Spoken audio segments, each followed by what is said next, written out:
Good morning, class. I hope you are all well. Are you all in? Yes. Okay. So I'm going to take you through tour guiding techniques. My name is Mrs. Okello.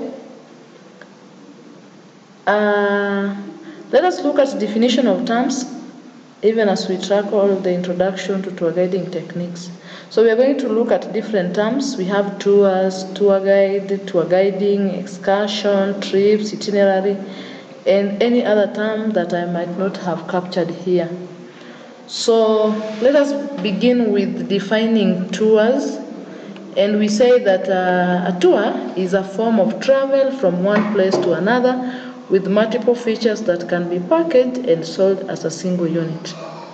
Then tour guide is a person who guides visitors in a language of their choice and interprets the cultural and natural heritage. Tour guiding is the process of interpreting attractions to visitors, directing, informing, instructing, and leading them in the visiting places. The next excursion is a trip by a group of people, usually for leisure or educational purposes. Can I have Susan take us through the next slide?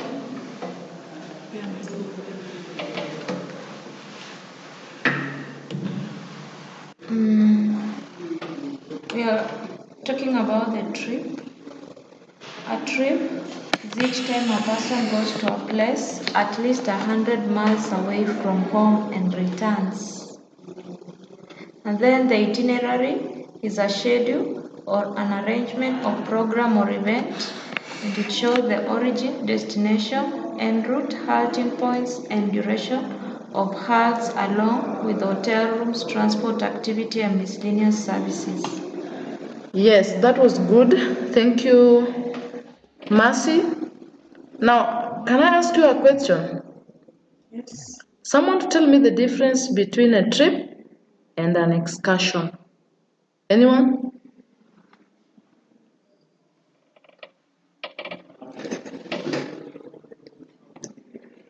A trip, it's a journey that you have to go at least 100 miles away and return back. An excursion, it's a trip by a group of people for leisure purposes or education. So, what are some of the terms we can use to differentiate them? We are talking of a trip being 100 miles away from home, right? And we are talking of the aspect of you coming back to your point of origin. Take note of that. Let's proceed and look at the attributes of a tour guide. When we talk of attributes, we are looking at the qualities, the characteristics that a person should possess to be a tour guide.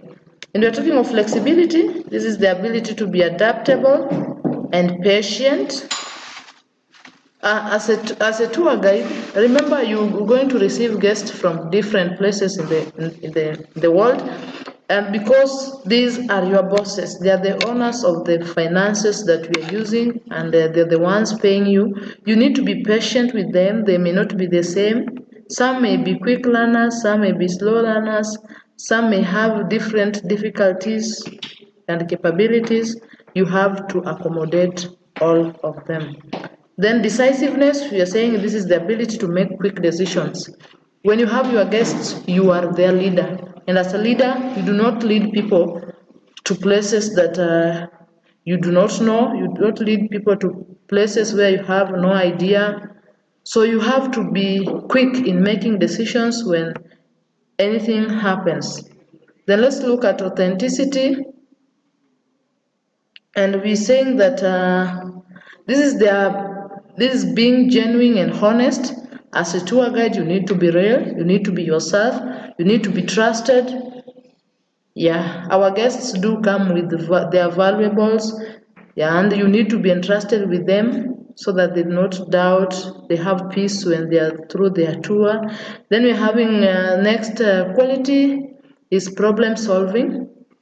This is being able to come up with solutions very fast. Any problem may occur while you are in the wilderness with your guests. You need to come up with solutions. You tell them what to do when what happens. Yes, then let us look at self-confidence. You're saying this is combining your self-esteem with the experience which enables one to carry on tasks effectively.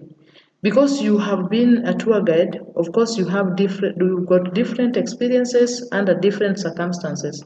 And when you combine this with the high self-esteem, it helps you manage your clients better.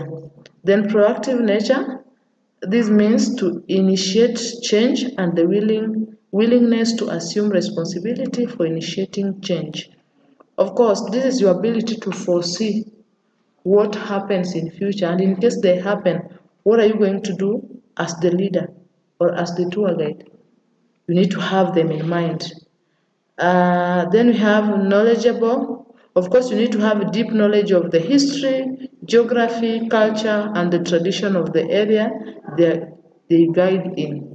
Of course, you can't tell me you're a tour guide, you're taking us as your guests, maybe to Masai Mara. You have never gone to Masai Mara, you do not know anything about Masai. Even if you've never gone, but then you need to have the knowledge at your fingertips. What is the culture? How is the geography of the place? What are the traditions of the Maasai community? So that you don't go against their traditions and their culture. They don't feel offended, and you make them more friendly so that they even accommodate the guests. Then we have good communication and the interpersonal skills. This is the ability to communicate well, which includes articulation, eye contact, gestures, and clear, pleasant speaking voice. As you speak to the guests, you speak in an audible voice, you combine with gestures so that even those who may not, they may see the emphasis you are placing even as you talk to them. Then we have sensitivity. That's a wide range of human understanding, sympathy, ready to help the visitors, and the reliability. As you are with your guests, remember that you need to put yourself in their shoes, especially when something has happened that may affect their emotions. You need to put yourself into their shoes. You feel for them, say, oh no, sorry, I understand. Yeah, so that they feel for sure you are together with them, even in their hardship. Let me have Susan take us through the last slide. The last slide.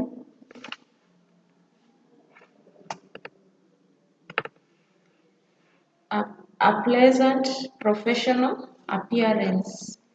First impressions are often lasting and are frequently based on one's physical appearance.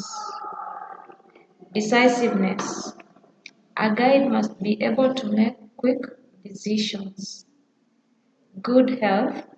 Guiding requires great exertion, personal integrity, a strong sense of ethics is essential to success. Punctuality. A good tour guide must possess time management skills. Correct. Thank you, Susan. Yes, a good tour guide must possess time management skills. You plan in advance. You be the first person to be in your meeting point with your guests so that you don't disappoint them even before you start your journey. Up to there, is there anyone with a question? Or any qualities that is left out that you can add? If the class doesn't have any question, then you need to go through the notes later on, add anything that you feel is left out. And I'm going to work together with your class rep so that you find the assignment that you need to do so that in our next class, you submit it. If there is no any other question, then let us meet in our next class next week. Thank you.